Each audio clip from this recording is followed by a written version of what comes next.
Olá pessoal, seja bem-vindo a mais uma edição do Canal Rural Entrevista, esse programa que tem como principal objetivo abordar temas relevantes ao agronegócio e à sociedade brasileira. Vamos discutir temas importantes também como política, economia, mercado, enfim. E o nosso convidado hoje é muito especial, pois é o chefe-geral da Embrapa Territorial, essa entidade tão relevante para o agronegócio nas últimas décadas. É o Gustavo Espadotti, que está lá em Campinas, jovem, né? Nessa idade eu posso te perguntar a idade, não tem problema nenhum. Quantos anos você tem, hein, Gustavo? Olá, Petrin. Olá, amigos do canal Rural Entrevista. É um prazer estar aqui com vocês. Eu estou com 38 anos, Petrin. Pois é, o Gustavo, para quem não sabe, já tem uma história na Embrapa, né? Já trabalhava com o Evaristo de Miranda, que também fez um trabalho espetacular na Embrapa, e agora assume esse cargo, pelo menos nos próximos 2 anos, um cargo tão importante para o agro. Eu já te pergunto logo de cara, quais são os seus principais objetivos nesse primeiro mandato, hein, Gustavo? Petrin, meu principal objetivo é manter a relevância desse centro e o protagonismo dele como a sua missão pela qual ele foi criado, que é de ser um instrumento estratégico do Estado brasileiro, seja a presidência da República, sejam os ministérios, sejam entidades do Legislativo ou do Judiciário, mas manter esse protagonismo de utilizar a inovação e inteligência, gestão e monitoramento dos nossos territórios para apoiar políticas públicas e privadas focadas no desenvolvimento territorial sustentável.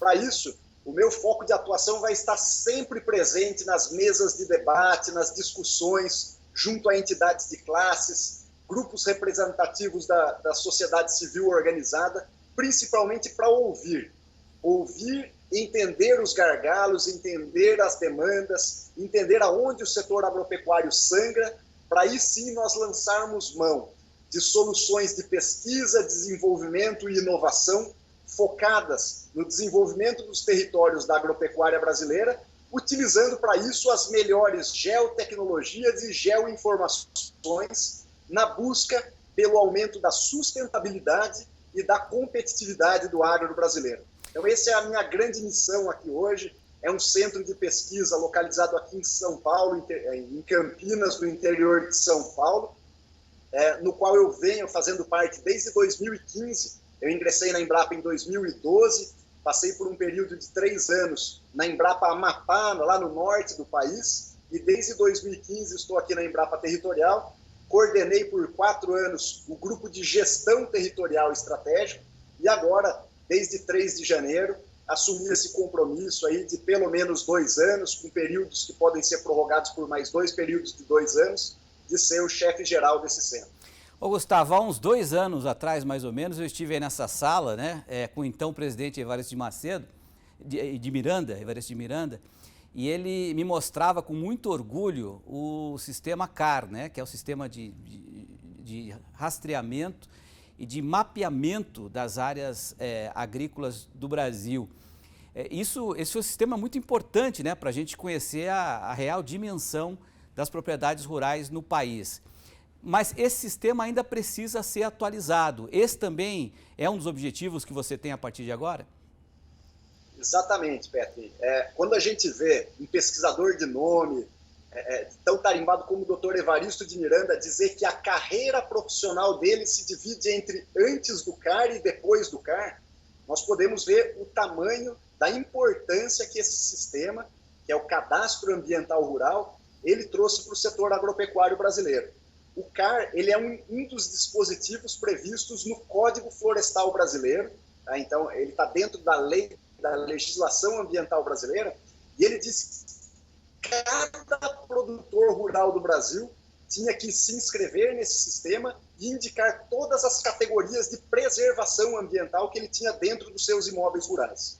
E a Embrapa Territorial tem trabalhado com esses dados desde 2017, e hoje nós já estamos na 3ª geração de máquinas, de produtos, de processos que trabalham com esses dados para extrair desses dados as melhores informações relativas à ocupação do mundo rural e principalmente ao papel dos produtores rurais na preservação do meio ambiente.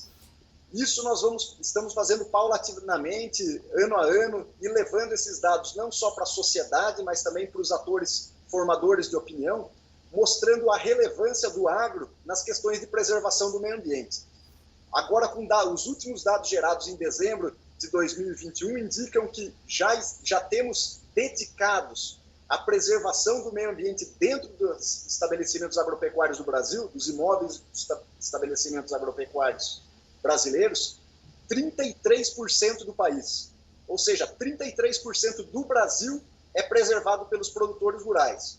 Além disso, eles utilizam essas terras. Então, nós cruzamos com outras bases de dados e conseguimos ver que 7,8% do Brasil é dedicado à agricultura, temos um pouco mais de 21% dedicado à pecuária, mas quando nós juntamos o que é o total do Brasil, 66% do país é dedicado à preservação, proteção e conservação do meio ambiente. Por outro lado, temos 30% do país ocupados para a produção de alimentos, fibras e energias.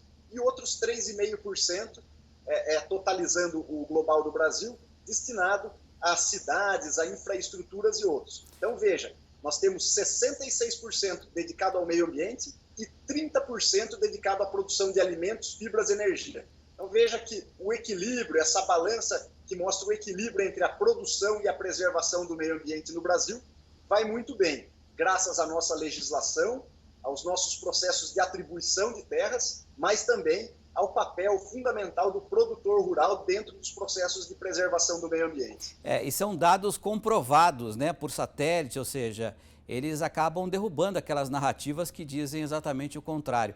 Esse CAR também pode ajudar, Gustavo, na questão da regularização fundiária, para provar que a terra era já de um determinado postulante a essas documentações? Exatamente, são dados que compõem um universo de dados públicos, oficiais e abertos. Então, na Embrapa Territorial, você sempre vai trabalhar com dados públicos, oficiais e abertos, ou seja, dados que podem ser levados a qualquer mesa de debate, para qualquer mesa de discussão, e podem fazer o descortinar dos principais territórios da agropecuária brasileira. Agora, o cadastro ambiental rural ele está entrando em uma fase fundamental, que é a fase de análise deles. Então, o governo, os estados, principalmente os governos estaduais, estão analisando esses CARs para verificar o quanto existe de conformidade e inconformidade dentro desses cadastros, para que os produtores rurais que tenham um excedente de vegetação ou tenham um déficit de vegetação nativa possam se readequar à legislação vigente e aí sim regularizar a sua situação, sua regularização ambiental. Porém, o cadastro ambiental rural, o CAR, ele não tem fins fundiários. Ele não é levado em consideração para fins de titulação de terras. Mas ele pode sim ser um instrumento que pode apoiar algumas das ferramentas que vão dizer sim ou não para determinadas questões fundiárias. Mas ele não foi criado para essa finalidade. Ele pode servir também para definir estratégias de logística, né? Para a gente saber onde estão as fazendas, que tipo de cultura, informações que são passadas, recursos hídricos e tudo mais. A gente vai falar um pouco mais de forma completa sobre logística, mas eu queria que você falasse um pouco sobre a importância do CAR também nessa questão. Sim, o CAR é muito importante nas questões logísticas, principalmente nos novos empreendimentos logísticos que estão sendo pensados por Brasil. Novas rodovias, novas ferrovias, a interface com algumas hidrovias, porque dentro das práticas de licenciamento ambiental, deve-se levar em consideração essas áreas que os produtores rurais dedicam à preservação do meio ambiente. Então deve haver um cuidado especial no momento do licenciamento ambiental dessas obras, para que elas sejam menos impactantes possíveis nas APPs e nas reservas legais dentro dos estabelecimentos e dos imóveis rurais. Mas para fins de desenvolvimento da nossa logística, esse é um tema muito caro também aqui para a Embrapa Territorial, que nós temos nos debruçado muito nos últimos 5 anos, que é apoiar os produtores rurais, as entidades, para verificar aonde estão ocorrendo os principais gargalos logísticos do Brasil, para que a gente possa levar ao governo, aos estados, a priorização de obras que possam sanar os nossos gargalos logísticos. Nós falamos muito da eficiência que o o produtor rural brasileiro ele tem da porteira para dentro, mas boa parte dos nossos ganhos tem sido perdido da porteira para fora, seja no transporte dessa produção agropecuária para os mercados consumidores internos ou para a agroindústria aqui interna do país, mas também limitando a nossa competitividade para colocar os nossos produtos agropecuários no mundo como um todo. Porque hoje nós temos um cenário de comercialização agropecuária global no mundo. Então, todos os mercados estão extremamente conectados e a nossa produção agropecuária ela tem que chegar de forma competitiva para qualquer país do globo. Perfeito. Mesmo quando estamos competindo com países que também exportam produção agropecuária e possuem uma logística muitas vezes mais eficiente que a do Brasil. Perfeito. Então, nós temos um papel fundamental de adequar essa nossa logística para conseguir reduzir o custo do Brasil e permitir que nós sigamos alimentando os nossos 210 milhões de habitantes aqui do país, mas também quase 1 milhão de bocas mundo afora que dependem de uma forma ou outra da produção agropecuária brasileira. Perfeito. Gustavo, segura um pouquinho aí, porque a gente vai para um rápido intervalo e daqui a pouco a gente volta com o chefe-geral da Embrapa Territorial para falar sobre sustentabilidade, um pouco mais sobre logística e também sobre as novas fronteiras agrícolas, que também já não são tão novas assim. A gente volta já já.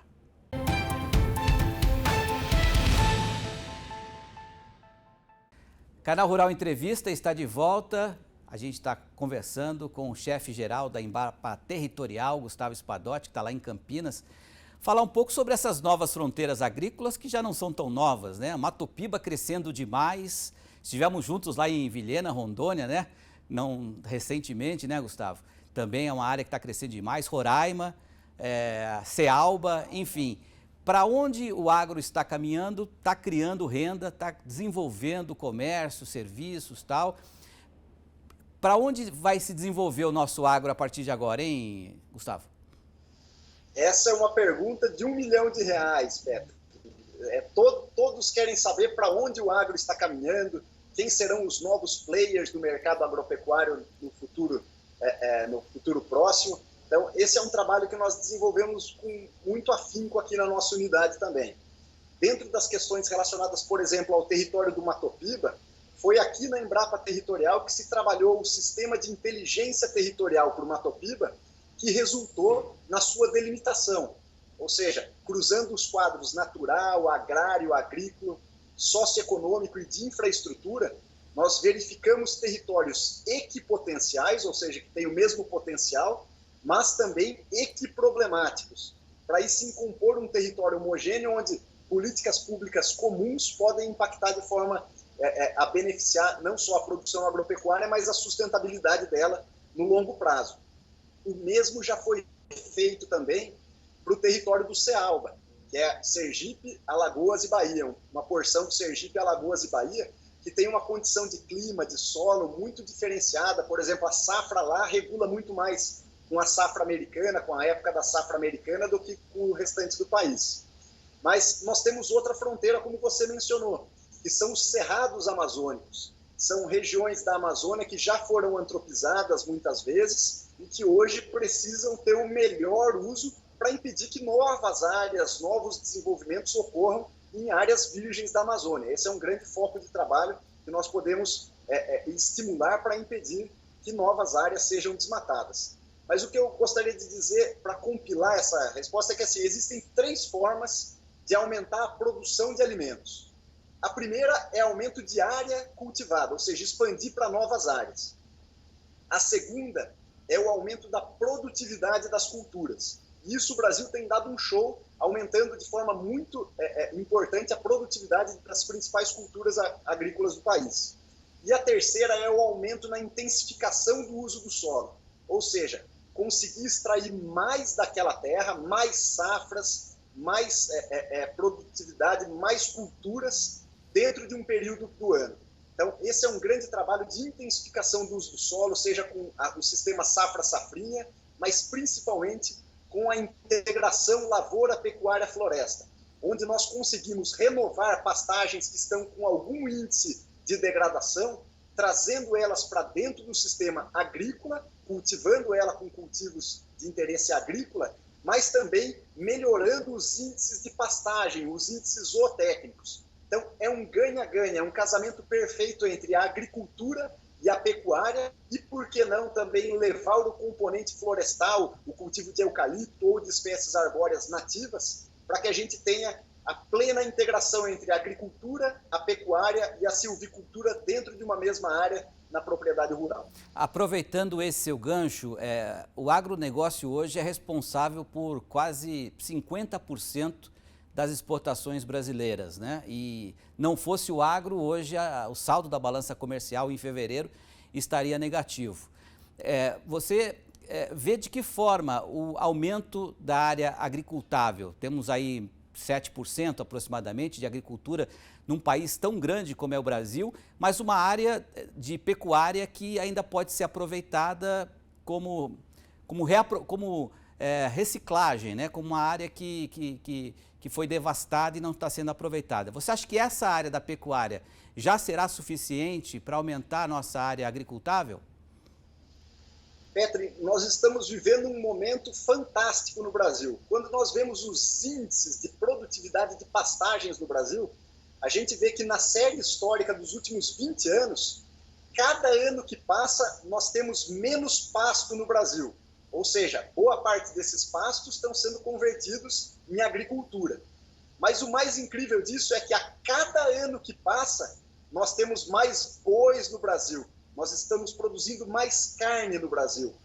E isso é a pesquisa, é a tecnologia. São as universidades, o pessoal da pesquisa estadual, é a Embrapa, é uma rede de pesquisa agropecuária que tem trabalhado junto com a extensão rural, seja ela pública, seja ela privada, mas levando as melhores tecnologias para o produtor rural, no caso, o pecuarista, que está conseguindo extrair, ter os melhores índices zootécnicos para produzir mais numa mesma área.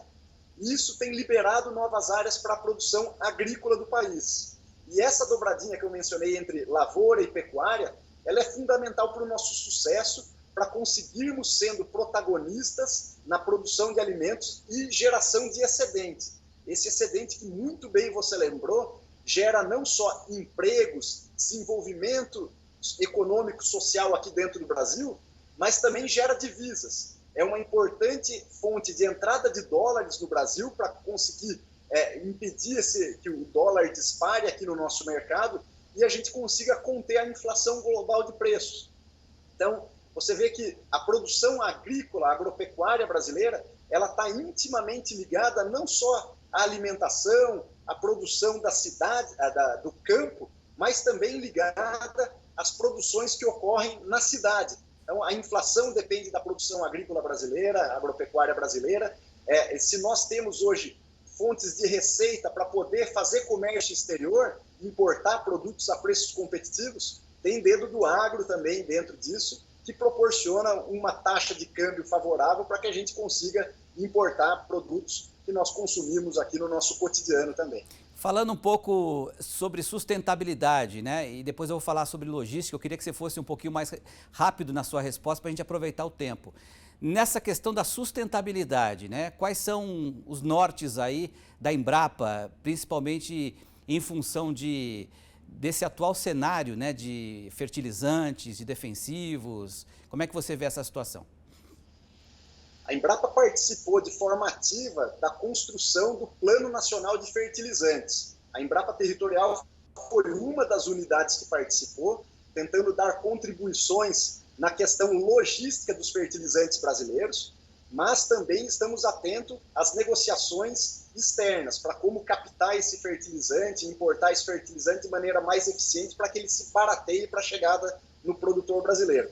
Mas a ciência agropecuária brasileira tem se debruçado de forma muito firme em como utilizar boas práticas no uso de fertilizantes, seja por meio da fixação biológica de nitrogênio, que já ocorre no Brasil com um grande sucesso, uma pesquisa histórica da Embrapa, onde a gente consegue fixar nitrogênio por meio de bactérias associadas a cultivos leguminosas, mas também estamos avançando na fixação de nitrogênio por cultivos de gramíneas também.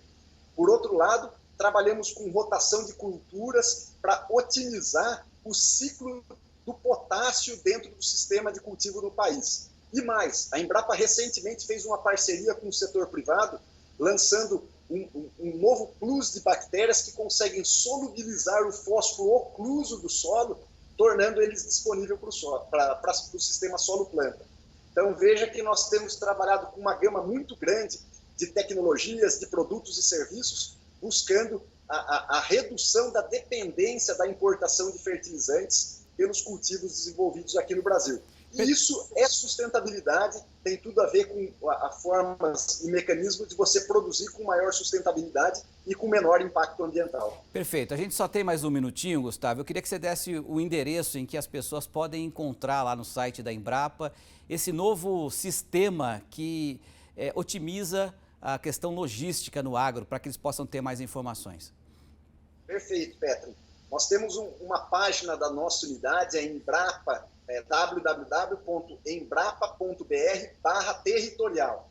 Lá você vai encontrar boa parte dos trabalhos que nós já realizamos aqui na unidade, dentre os quais esse citado por você, que é o trabalho da macrologística agropecuária brasileira, que prioriza obras para que a gente consiga superar os nossos principais gargalos em termos de logística, tanto para o mercado interno quanto para o mercado externo. Então, no site embrapa.br/territorial, você vai encontrar e acessar todos esses dados. Gustavo, muito obrigado pela sua entrevista, né? Você é um cara que tem muito potencial, deu para perceber. A gente aqui do Canal Rural te deseja toda a sorte do mundo, né? No próximo mandato aí. E conte sempre com a gente aqui, que é uma ferramenta também importante para transmitir essas informações aos produtores do país inteiro. Tá bom, Gustavo? Muito obrigado, Petri. Foi um prazer estar aqui com vocês, com a sua audiência, com a audiência aí do Canal Rural. E eu deixo um convite especial para vocês. No dia 11 de abril agora, teremos a minha posse oficial. Vamos fazer um grande evento aqui na Embrapa Territorial. E vocês estão convidados para participar dessa festa, dessa cerimônia de passagem de bastão aqui da unidade, onde o Dr. Evaristo vai me passar oficialmente e formalmente esse cargo de chefe-geral da unidade. Então fica o convite para todos vocês. Estaremos aí sim. Sucesso aí nesse novo empreendimento, esse novo mandato. Valeu, Gustavo. Um abraço. Conversamos, portanto, com Gustavo Espadotti, novo chefe-geral da Embrapa Territorial. O Canal Rural Entrevista fica por aqui. Obrigado pela audiência e a gente se vê numa próxima oportunidade. Tchau.